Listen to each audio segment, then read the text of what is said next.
Hello, everyone. 1, 2, 1, 2. Can you hear me? I'm Lucas. I'm a team lead of data science and analytics at Vinted. And today I'll tell you a little bit about our adventure in building an image recognition system in the company.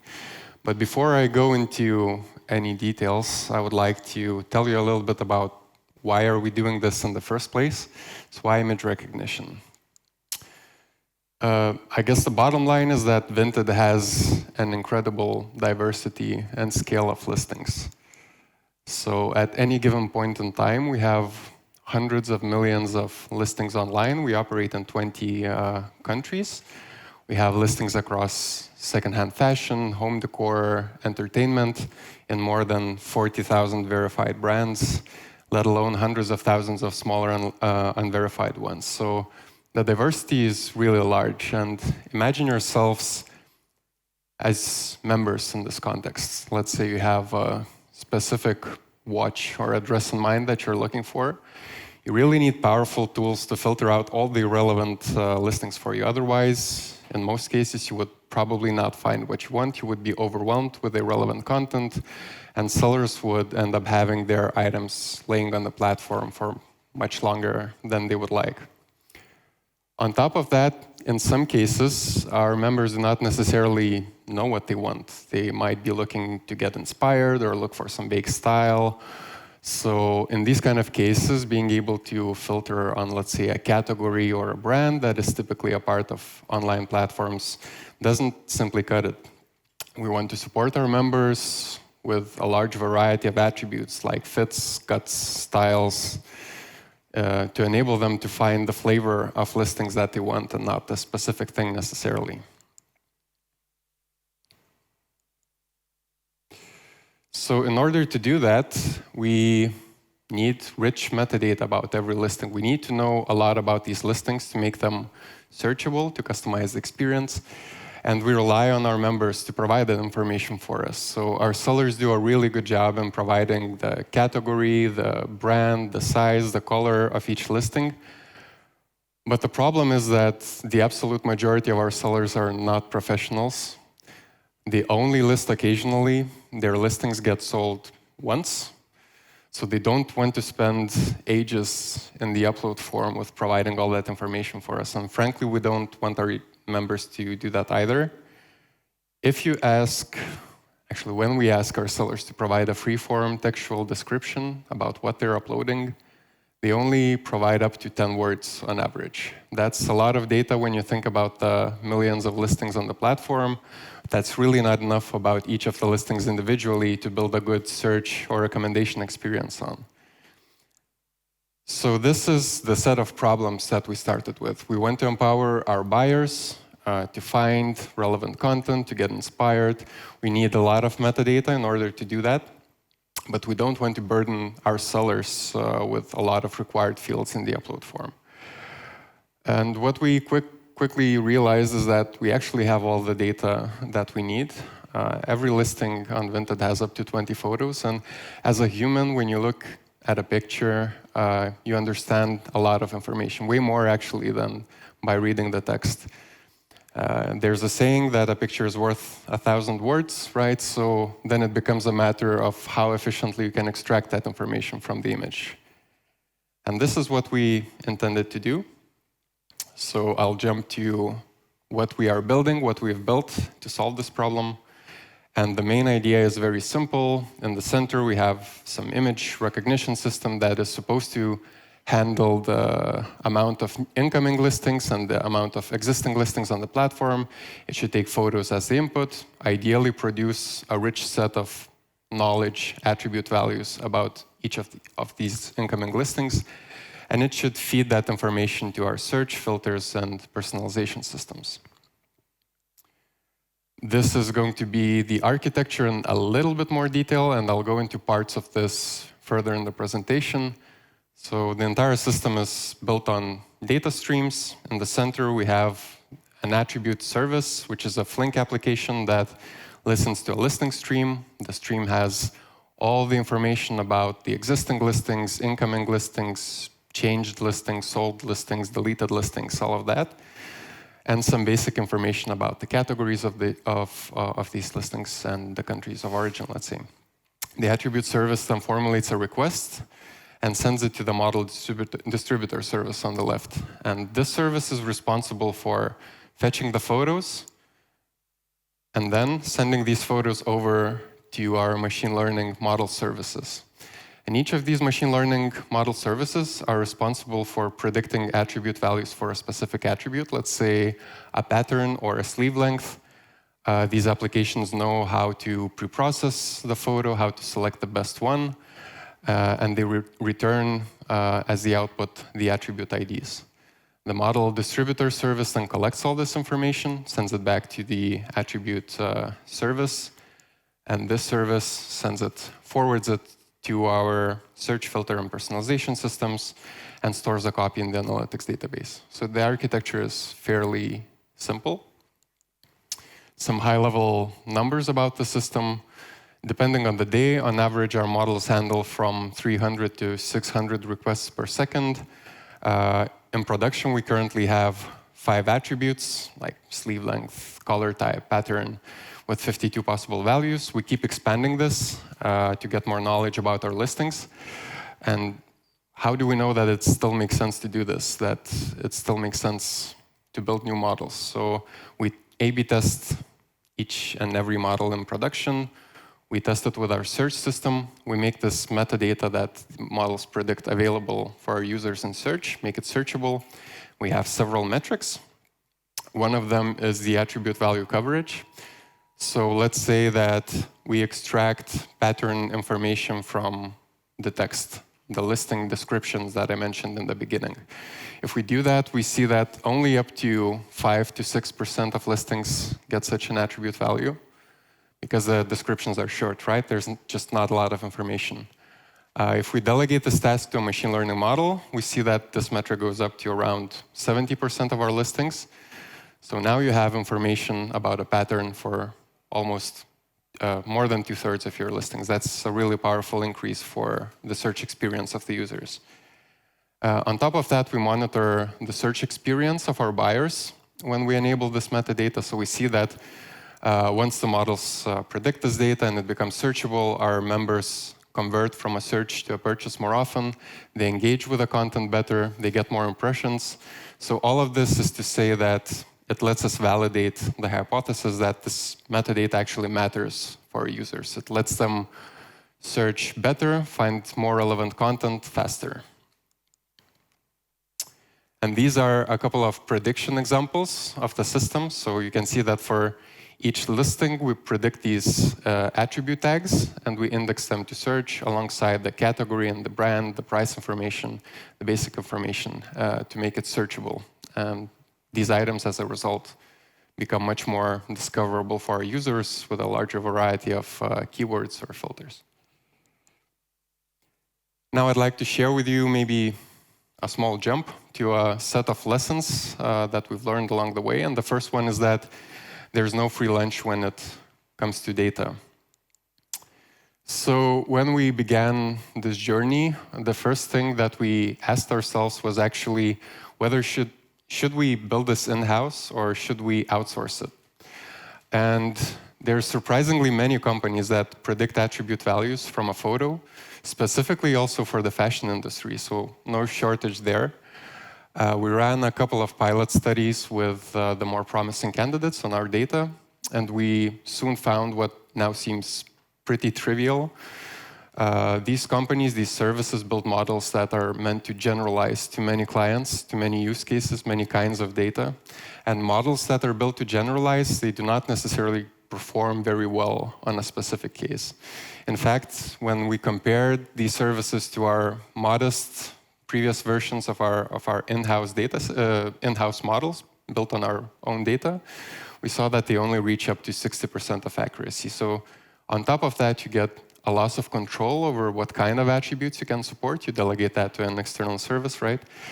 You have integration costs. You have higher latency because now you have an external API to call in your data pipeline.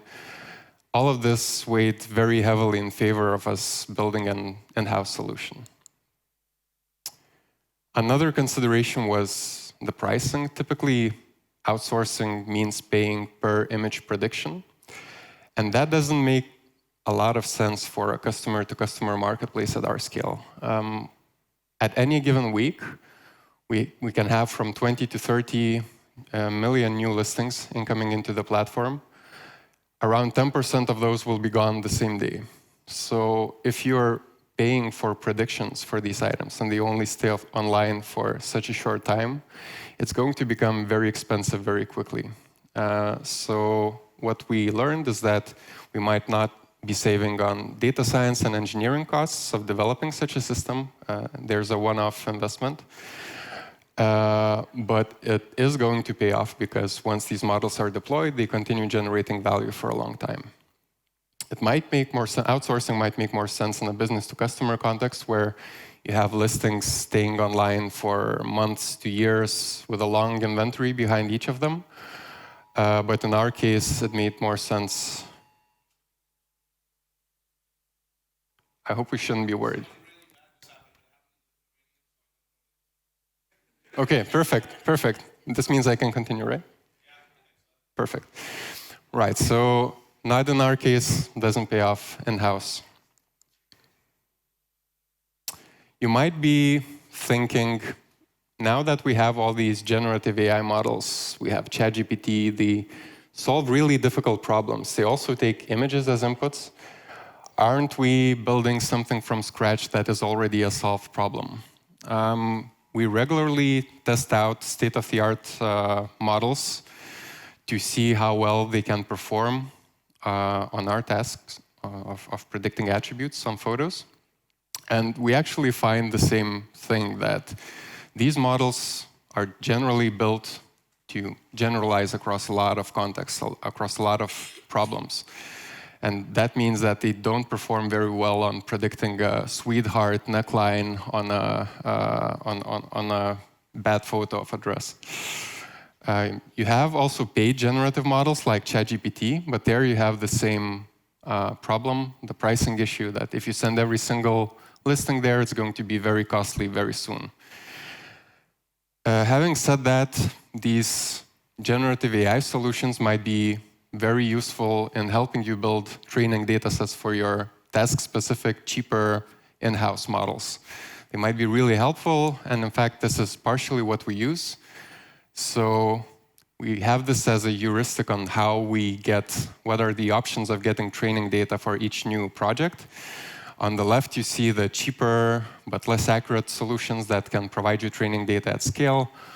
On the right, you see solutions where you need some human intervention. So we actually have a human-in-the-loop process where there's people checking these machine learning predictions, cleaning out the training data until it's good enough for us to train our models. So all of this is to say that there's no free lunch when it comes to data. If you want to have high-quality machine learning models for your specific problem, you probably need high-quality in-house data. Otherwise, there's no shortcuts. The second lesson is that training machine learning models is actually the easiest part of the job. So we probably internalized or relearned what Google shared in one of their papers a while ago, namely that machine learning code is the smallest part of building a machine learning system.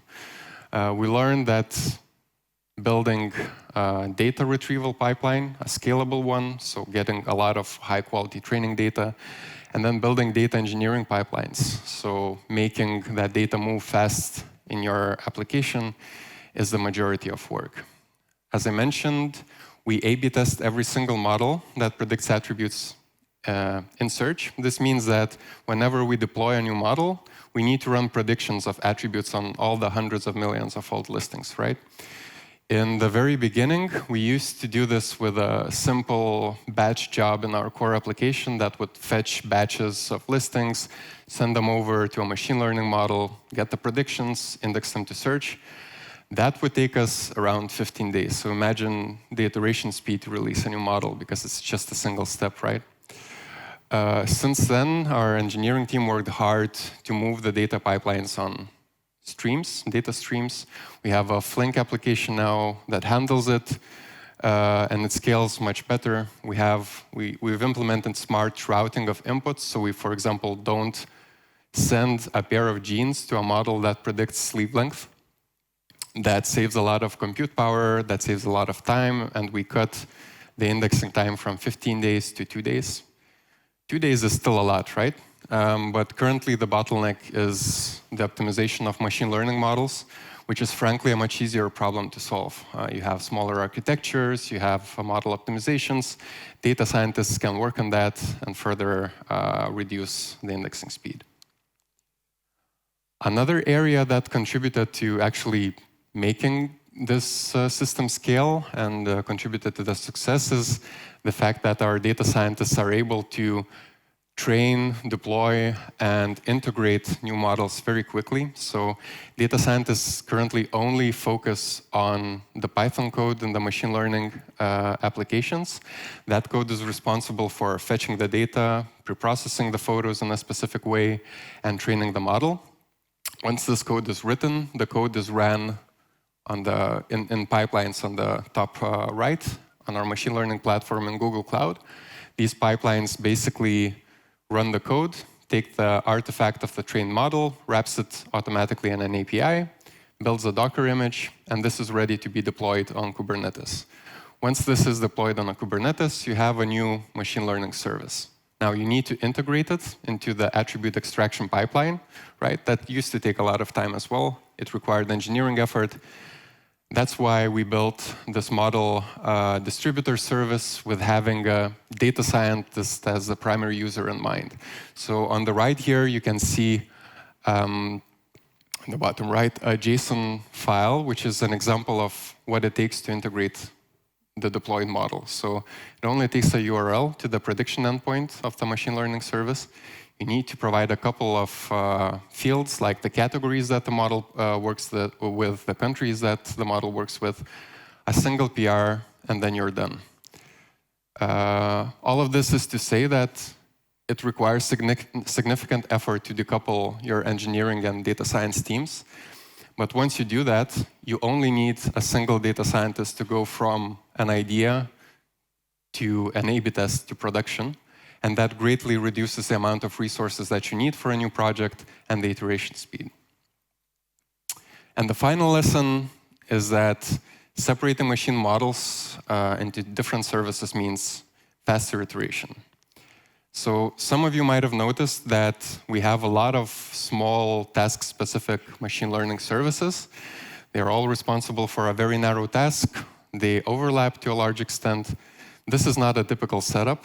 More frequently, you see a single large neural network responsible for a lot of use cases, basically a single large service. That sounds like a lot less headache to maintain, right? What we've learned is that building a machine learning model is not a one-off thing. It's not that you deploy it and forget about it. It requires very frequent feedback from production. It requires frequent experimentation. And this setup works really well with it. So if we build a patterns model, we deploy it to production, we see that for some reason it doesn't work well with people searching for striped pants. All it takes to fix this is to get this model back, get some examples of striped pants, add it to the training data, move it back to production. That's it. If we had a single large model responsible for everything we do, we would need to get a lot of new examples across all the attributes that we support, retrain a big model, and on top of that, if you only change a single attribute, you would need to reindex all the attribute values, which is a waste of computation power. So this kind of setup allows us to iterate very quickly and get frequent feedback from production. It has an obvious drawback, namely that you need to maintain this thing. And the more models you have, the more difficult it is to maintain dependencies, roll out feature upgrades, things like that. So we're also in the progress of experimenting with this trade-off between modularity of the system and grouping models into services to reduce the maintenance costs. Right? So these are the 3 takeaways that I'd like you to take from this presentation. The first thing is that there's no free lunch when it comes to data. If you want to have high-quality machine learning models, in your companies, you will probably need to build high-quality in-house data sets for your problem. The second thing is that model training is not your main problem. You need significant engineering effort to build scalable data pipelines to support these systems. And finally, you need a fast iteration loop in order to keep these models fresh, in order to integrate the feedback from your users and keep these models relevant. So with that, I'd like to thank you and hopefully some time for questions, maybe.